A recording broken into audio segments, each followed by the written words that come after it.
দাদাৰ কামৰ নেচাৰটোৱে বেলেগ আৰু তেওঁ মানুহজনো বেলেগ তেওঁ মানে ষ্টুডিঅ'টো তেওঁৰ ঘৰে আছিলে হয় হেতুৱে তেওঁ কথা তাতে ভাল পায় হয় নে নিজৰ কাম ৰাতি কৰে ৰাতিপুৱালৈকে কৰে হয় নে তাৰ ৰাতিপুৱা তাত আৰু বৌয়ে সদায় বহি থাকিবতো নোৱাৰে তাইও মানুহে কেতিয়াবা তাইকো ৰেষ্ট লাগিব আৰু নিজৰ কামখিনি আছে চিনেমাৰ গোটেই তথাপি বৌয়ে যিমান পাৰে 2 দিন 3 দিন থাকিও দিয়ে দাদাৰ লগত ষ্টুডিঅ'তে তেনেকে বেডৰুম এটা বনাই থোৱা আছে তাই কেতিয়াবা তাই নিজৰ কাম মেনেজ কৰি মিলাই পেলাই তাই থাকিও দিয়ে সেইখিনিলৈকে কৰে আৰু দাদায়ো যেতিয়া সময় পায় সুবিধা পায় যেতিয়া মন কৰে ঘৰত আহি থাকেহি কেতিয়াবা এসপ্তাহ একেলগে ঘৰত থাকি দিলে এনেকুৱা নহয় কেতিয়াবা আকৌ 15 দিন নাহিলে ঘৰলে তেনেকুৱা তেওঁ আছে এটা নিজৰ খেয়ালি মনৰ মানুহ নিজৰ মতে থাকে আৰু সেই মানুহজনক কেতিয়াও বৌয়ে এই কথাবিলাকেৰে বান্ধিবলৈ চেষ্টা কৰা নাছিলে কাৰণ যে তুমি ইমান সময়ত ঘৰ আহিবই লাগিব এইটো খাবই লাগিব মোৰ লগত থাকি সেইবোৰ কৰা হলে মানুহজনৰ সৃষ্টিটো ধ্বংস হৈ গ'লহেঁতেন মই সেইকাৰণে গৰিমা শইকীয়া গাৰ্গক ধন্যবাদ জনাও যে এই বান্ধোনটো আসলতে নৰ্মেলি যিটো হাজবেণ্ড এণ্ড ৱাইফৰ যে অকমান টনা আজোৰা নিজৰ মাজত দাবী এটাৰে ধৰি লওক ৰাখে তেতিয়া কৰবাত সৃষ্টি হেৰাই যায় তেওঁলোকৰ কথাটো যোগাত্মক আছিলে প্ৰেমটো সেইকাৰণে জুবিন গাৰ্গে আমাৰ বাবে অসমৰ বাবে দেশৰ বাবে এতিয়াতো বিশ্বৰ বাবে দি থৈ গ'ল ইমান কৰিব পাৰিলে 30 বছৰে হা গতিকে ৱাইফ পত্নী গৰাকীয়ে যদি কোপাৰেট নকৰিলেহেঁতেন তেওঁ কেনেকৈ কৰিলেহেঁতেন এটা যদি মানসিক অন্তৰ্দ্বন্দ্বত থাকিলে হয় তেওঁ সৃষ্টি কৰিব নোৱাৰিলেহেঁতেন আৰু দাদা এই অকলশৰীয়া কথাটো মই কৈছো যোনটো মানুহে মিছ ইণ্টাৰপ্ৰিটেশ্যন কৰিছে দাদা যেতিয়া যোনটো সময়ত তেওঁ অকলশৰীয়া অনুভৱ কৰে আসলে যেতিয়া মানুহ খুব সাকসেসফুল হয় খুব ভিৰৰ মাজত থাকে তেতিয়া মানুহে প্ৰায় অকলশৰীয়া অনুভৱ কৰে কাৰণ তেওঁ সেই ময়জনক বিচাৰিবলৈ সময় নাপায় আমাৰ এটো মানে খুব ইম্পৰ্টেন্ট কথা যে আমি দিনটোত যেতিয়াই সময় পাওঁ আমি নিজৰ লগত সদায় কথা পাতো আমি কনস্ট্যান্ট আমাৰ এটা কমিউনিকেশন হৈ আছে কনভাৰসেশন মনৰ লগত যেতিয়া আমি অকলে আছো সেই বস্তুটো দাদাই মিস কৰিছিলে কাৰণ তেওঁ এই ব্যস্ত জীৱন হয় না সেই হিচাপত তেওঁ অকলশৰীয়া কৈছিলে নিজক তেওঁ আসলে ইনে পজিটিভ ৱেট কৈছিলে সাগে পজিটিভ নেগেটিভ তাত আমি বিচাৰ নকৰো সব কথাত হেতু এটা ভাব হেতু এটা স্থিতি মানুহৰ যে মানুহ খুব ভিৰত বেছিভাগ অকলশৰীয়া হয় সাকসেসফুল হয় সঁচা কথা হেতু উপায় নাই আৰু তাত আৰু মানুহে ৱাইফক দুখ দি হাজবেণ্ডক দুখ দি লাভ নাই হেতু এটা মনৰ জগত সেইখন কোনেও চব নোৱাৰে মানক দাই এটা কথা কৈছিলে যে জুবিন গাৰ্গে যদি কৰবাত অকলশৰীয়া বুলি কৈছে অকলশৰীয়া আজিৰ যুগত হ'ব পৰাটো মই লাকি বুলিহে কওঁ বুলি কৈছে মানে একাকিত্বত বহুত সৃষ্টি হয় হেতু এটা সেই মানুহজনৰ কাৰণে এনেকুৱা হয় অলপ ত্যাগ ইসময় অকলশৰীয়া হলো কিন্তু সেই অকলশৰীয়া সময়খিনিতেতো সৃষ্টিবোৰ হয় হয়তো তাৰ পৰা এটা ধুনীয়া গান ওলালে ধুনীয়া সুৰ ওলালে হয় না প্ৰতিটো ইমোশনৰ পৰা এটা ওলায় মই ভাবো হে মানে একদম এই কথাবোৰত লাগি থকাতকৈ আমি এতিয়া জুবিন গাৰ্গৰ যে সত্তাটো কেৱল গান কথাটোৱে নহয় তেখেতৰ বিভিন্ন দিশ আছে সেইখিনি আমি উন্মোচিত কৰো নহয় সেইখিনি কন্টিনিউ কৰিব লাগে আৰু আমি লাগি থাকো এই কৰবাত চৰিত্ৰ হননৰ দৰে এনেকুৱা এটা কথা লাগি থকাতকৈ জুবিন গাৰ্গৰ হেদিনা কি হৈছিল তো সদায় পোষ্টটো দিয়কচোন মানুহে জুবিন গাৰ্গৰ চৰিত্ৰ হনন কৰা সেই মানুহজন বিশেষকে যোনজন এজন খুব ডাঙৰ ৰিপৰ্টাৰ সিনিয়ৰ জাৰ্নালিষ্ট বুলি কয় সবে হয় না তেওঁক মই খুধু তেওঁ জুবিন গাৰ্গৰ কেয়া আঙুলিটোৰ যোগ্য হয় নে নখটোৰ জুবিন গাৰ্গে নিজৰ 30 বছৰীয়া জীৱনত যিমানখিনি সমাজক দিছে অসমখনক তেওঁ কিমানখিনি দিছে আমি সেইজন মানুহক সমালোচনা কৰিম যিজন মোৰ সমান হ'ব ৱেটটো সমান হ'ব লাগিব মই তেতিয়াহে সমালোচনা কৰিম মুটকে যদি দুৰ্বল হয়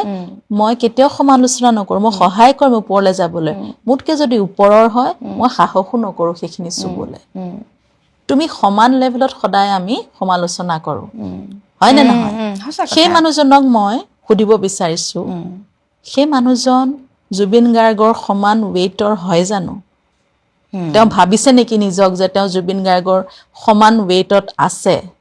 জুবিন গাৰ্গৰ সমান তেওঁৰ সমকক্ষ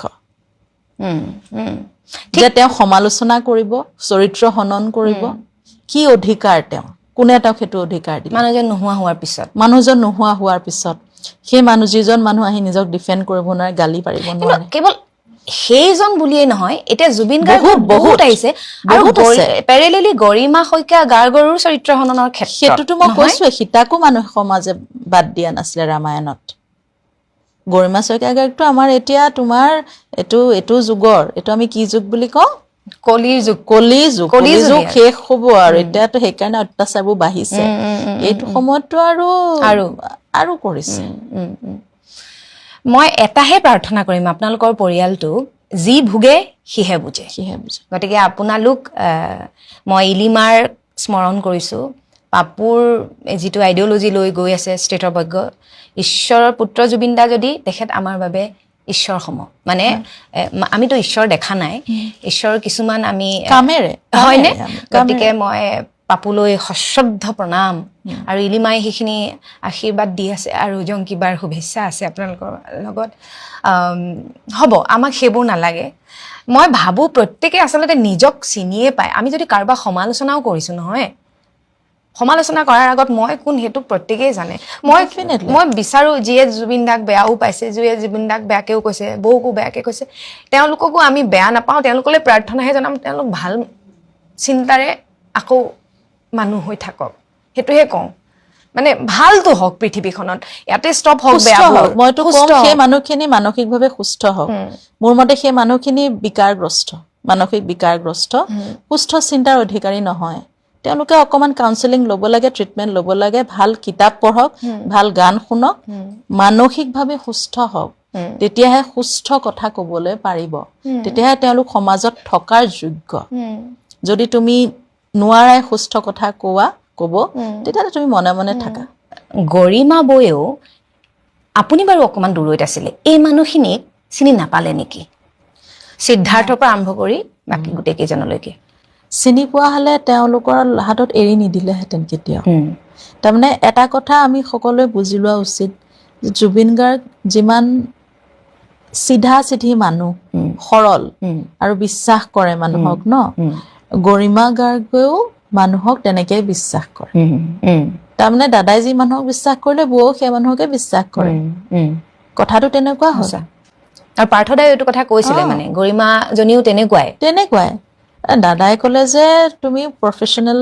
কামত বৰকে কৈ নাথাকিবা ঘৈণীয়েকবোৰ সোমালে কথাবিলাক বেয়া হয় ৰিলেশ্যন বেয়া হয় মানুহৰ লগত নাই সোমোৱা তেওঁ সেইকাৰণে নিজৰো কাম উলিয়াই ল'লে কিন্তু তেওঁ দাদাৰ লগত ঘূৰি থাকিলে সদায় কাৰণ তেওঁ সদায় এটা কথাই বিচাৰে যে দাদা স্বাস্থ্যটো আৰু খোৱাটোৰ যত্ন লওক সেইটো কাৰণে যায় মানুহজনী টোপনি ক্ষতি কৰি কষ্ট কৰি তেওঁ নিজৰো গা বেয়া হৈ থাকে হয় নে থাইৰয়ডৰ ইছ্যু আছে কিবা আছে তেওঁ মেডিচিন সেইবোৰ থাকিলেও তেওঁ কিন্তু সদায় একদম দাদাৰ লগেই থাকিছিলে এইটো দুখ এতিয়াও কৰে যে মই সেইদিনা কেলে নগলো সিচুৱেশ্যনে এনেকুৱা এখন ঘৰত হয় যাব নোৱাৰিলে তেওঁ তেনেকুৱা এটা পৰিস্থিতি হ'ল মাজতে কওঁ এতিয়া সেই ঘটনাটো ঘটিল কাৰণে সেইটো কথা ডাঙৰ হৈ গ'ল এনেইতো দাদা দুদিনৰ কাৰণে ঘূৰি অহা কথা এইফালে চিনেমাৰ কাম চলি আছে বৌহঁতেও পেৰেলালি কাম কৰি আছে নিজৰ এনেকুৱাতো সাংঘাতিক একো নাছিলে না আজিয়ে যেতিয়া মই কৈছো আমাৰ ঘৰতো এখন সকাম চলিছে মই যাব পৰা নাই কথাটো কৈছো গতিকে সেনেকুৱাবোৰ মানুহৰ জীৱনত ডিটেনেটমেটিক আজিকালি ব্যস্ততাৰ জীৱনত হৈ থাকে আৰু বৌ গৈছে বৌৰ যাব পৰা নাই সিদ্ধাৰ্থ গৈছে ওকে দাদাৰ মেডিচিন খোৱা এজ এ মেনেজাৰ তাৰ দায়িত্ব সি কৰিব ধুনীয়াকে দাদাক সুস্থকে লৈ গৈ সুস্থকে ঘূৰাই অনাৰ দায়িত্ব সিদ্ধাৰ্থৰ সেই বিশ্বাসটোতো দাদাক এৰি দিছে ভিডিঅ'টোত দেখুওৱা অনুসৰি এইগৰাকী ডিএছপি সন্দীপন গাৰ্গ জুবিন গাৰ্গৰ হত্যাৰ মূল অভিযুক্ত যি 7গৰাকীক গ্ৰেপ্তাৰ কৰিছে তাৰ ভিতৰত সন্দীপন গাৰ্গো আছে কিন্তু সেইগৰাকী সন্দীপন গাৰ্গৰ পিঠিত যিটো বেগ আছে সেইটো আপোনালোকে নিশ্চয় যদিহে ভিডিঅ'বিলাক চাইছে জুবিন গাৰ্গৰ আগৰ সেই বেগটো কিন্তু জুবিন গাৰ্গে আগতে লৈ ফুৰিছিল আপোনালোকে ভিডিঅ'বিলাক চাব জুবিন গাৰ্গৰ আগৰ ক'ৰবাৰ এয়াৰপৰ্টত যোৱা কিবা অনুষ্ঠান যোৱা এই বেগটো স্পেচিফিক এই বেগটো কিন্তু দেখা পোৱা গৈছিল আৰু যেতিয়া জুবিন গাৰ্গৰ নশ্বৰ দেহ আহিছিল আহোঁতে তেওঁৰ লগত আহিছিল আহোঁতে তেওঁৰ মানে কান্ধত থপৰিয়াইছিল মুখ্যমন্ত্ৰী হিমন্ত বিশ্ব শৰ্মাই আৰু কিন্তু সেই সময়ত আঙুলি দেখুৱাই পেলাই একদম পুৰা ধমকৰ সুৰত চাওক আপোনালোকে দেখুৱাইছিল মানে বৈদেশিক পৰিক্ৰমা দপ্তৰৰ ৰাজ্যিক মন্ত্ৰী পবিত্ৰ মাৰ্ঘেৰিটাই কি সুধিছিল কি কথা কৈছিল সেয়া কোনেও নাজানে কিন্তু আঙুলি দেখুৱাই কিবা এটা মানে দমত কৈছিল কিবা এটা মানে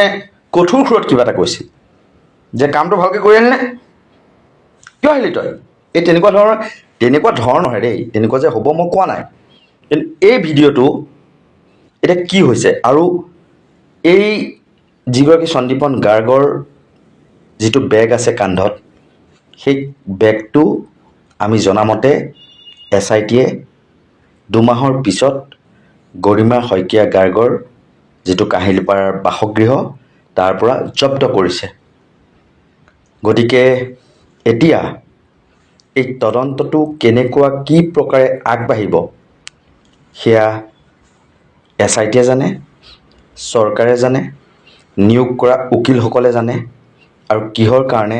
মুখ্যমন্ত্ৰীয়ে চিনি নাপাওঁ বুলি কৈছিল এইগৰাকী সন্দীপন গাৰ্গক কিন্তু পিছতহে গম পালে বোলে তেওঁ এজন DSP হয় যদিহে চিনি নাপায় এই কান্ধত হাতটো এনেকৈ কিয় মাৰিলে থুপৰিলে কিয় যদি চিনি নাপায় চাওকচোন ভিডিঅ' এটা মই দিছোঁ তেওঁ যোৱা পৰহিয়ে মৃত শৰীৰটোৰ লগতে আহিছে মইতো গমো নাপাওঁ যে তেওঁ পুলিচৰ বিষয়া এতিয়া সামাজিক মাধ্যমত দেখিছোঁ যে তেওঁ পুলিচৰ এগৰাকী বিষয়া আছিল খবৰ ল'ব লাগিব যে অফিচিয়েল অনুমতি লৈ তেওঁ গৈছিল নে যোৱা নাছিল যদি অফিচিয়েল অনুমতি লৈ যোৱা নাছিল চৰকাৰেতো নিজৰ ব্যৱস্থা গ্ৰহণ কৰিব লাগিব আৰু অসমবাসীক কৈছোঁ কা আন্দোলন নহয় ৰাইজ জাগিবলৈ হ'ল উঠা জগা আৰু জগোৱা জুবিনদাৰ কথা মনত ৰাখক কা আন্দোলন নহয় কিন্তু এজন জুবিনদাৰ কথা আহি পৰিছে মুঠতে এই কুৰা জুই নুনুমাব এই কুৰা জুই জ্বলি থাকিব দিয়ক ভয় কাকো কৰিব একেবাৰে নালাগে জুবিনদাৰ কলিজাটো মনত ৰাখক আমি জুবিন যুগৰ মানুহ জুবিন দেশৰ মানুহ সেই জুবিন গাৰ্গ হৈ পেলাই ভাবক জুবিন গাৰ্গ হৈ পেলাই কওক জুবিন গাৰ্গ হৈ পেলাই চিন্তা কৰক অসম এনেই উন্নতি হ'ব আৰু দাদাই সেনেকৈ শান্তি পাব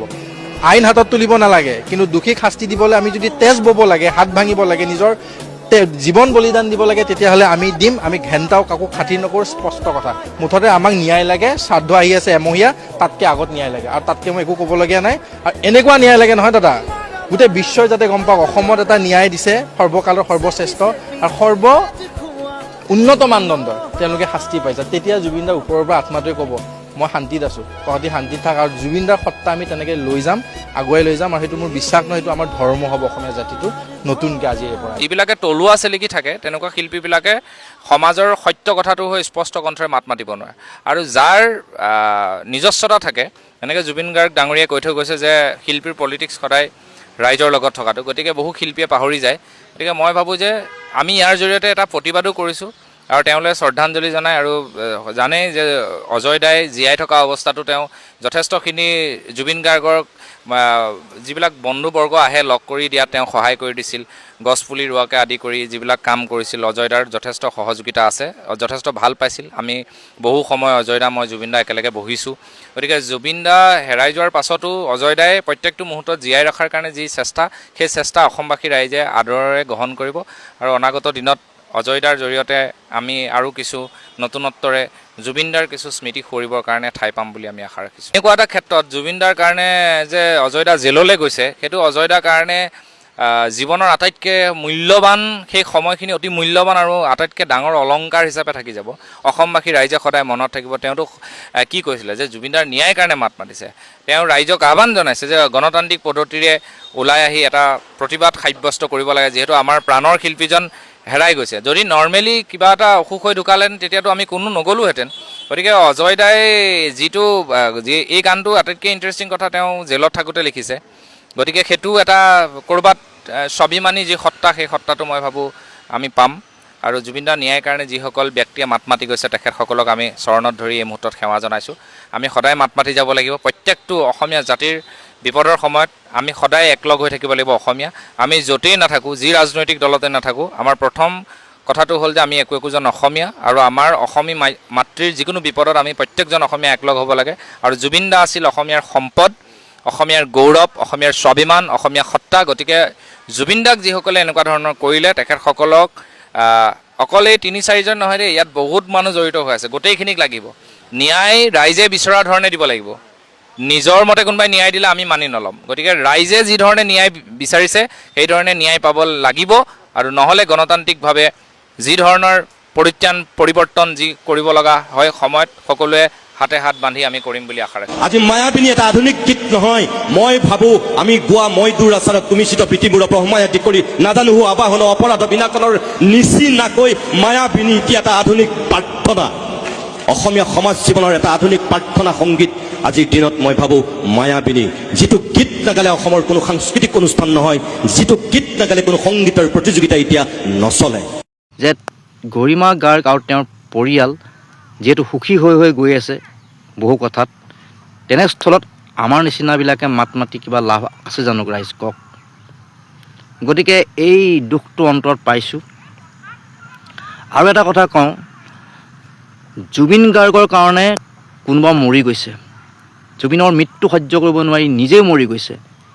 সেইজন কিন্তু বহুত ডাঙৰ প্ৰেমিক জুবিন গাৰ্গৰ। কোনোবাই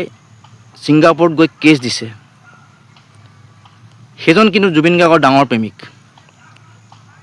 আৰু স্বয়ং মই নিজে এৰেষ্ট হৈছিলোঁ জুবিনৰ কাৰণে মাত মাতি। গতিকে আৰু কোনোবা মানুহটো আজিও কোনোবা জেলত আছে বোধ হয়, আৰু কোনোবাই গুলি খাই মৰি গৈছে। কিন্তু দুখ লাগিল গৰিমা গাৰ্গ ডাঙৰীয়ানী, মই আপোনাক এটা কথা কওঁ, আপুনি ভাবি চাব, আপুনি কান্দি কান্দি জীয়াই আছে, কিন্তু বহুতে জীৱনত ভয় ভাবুকি লৈ জীয়াই আছে। আপোনাৰ স্বামীৰ বিৰুদ্ধে আমি কোনো কথা কোৱা নাছিলোঁ, স্বামীৰ হকে কৈছিলোঁ। আপোনাৰ স্বামীৰ হকে কথা ক'বলৈ গ'লেই আমি কাৰোবাৰ ৰোষত পৰোঁ। আৰু সেই লাষ্ট যিকেইজন ব্যক্তি আছিল সেইকেইজনৰ এতিয়া মন অলৰেডি আপুনি ভাঙি দিলে। গতিকে ৰাইজ এটা কথা কওঁ, আমাৰ অসমৰ ৰাইজটো অতি বুদ্ধিয়ক, কাৰণ বহুতে নিজৰ জীৱনৰ কথা চিন্তা কৰি কিছুমান জেঙত সোমাব নোখোজে, চাই থাকে মনে মনে। এতিয়া মোৰ ভিডিঅ'টো বহুতে চাব, কমেণ্ট কেইজনে কৰিব, লাইক কেইজনে কৰিব, তাতে গম পোৱা যায় জাতি কিমান সজাগ। যি অসমীয়া ঐতিহ্য আছিল, এক সোণালী আপোনাৰ কি ক'ম, নিজৰ জাতিৰ কাৰণে এটা সুন্দৰ আপোনাৰ নিদৰ্শন আছিল, অসমীয়াই কৰিব নোৱাৰা কাম একো নাছিল। আজি সেই অসমীয়া অসমতেই মানে কি ক'ম নিশকতীয়া হ'ল। দুজন মানে মাত মাতে, বাকীবিলাকে মাত নামাতে, চাই থাকে দূৰৰ পৰা। যদি মাত মাতো মোৰ কিবা হ'ব নেকি? তাৰ মাজতো কেইজনমানে মাত মাতিছিল, আৰু সেইকেইজন নিঃসন্দেহে গৰিমা গাৰ্গতকৈ ডাঙৰ প্ৰেমিক জুবিনৰ, যি পৃথিৱীত নাই, যি জুবিনৰ কাৰণে কেছ দিছে ছিংগাপুৰত গৈ, আৰু যি এৰেষ্ট হৈছে, আৰু যি এৰেষ্ট হৈ আজিও আছে।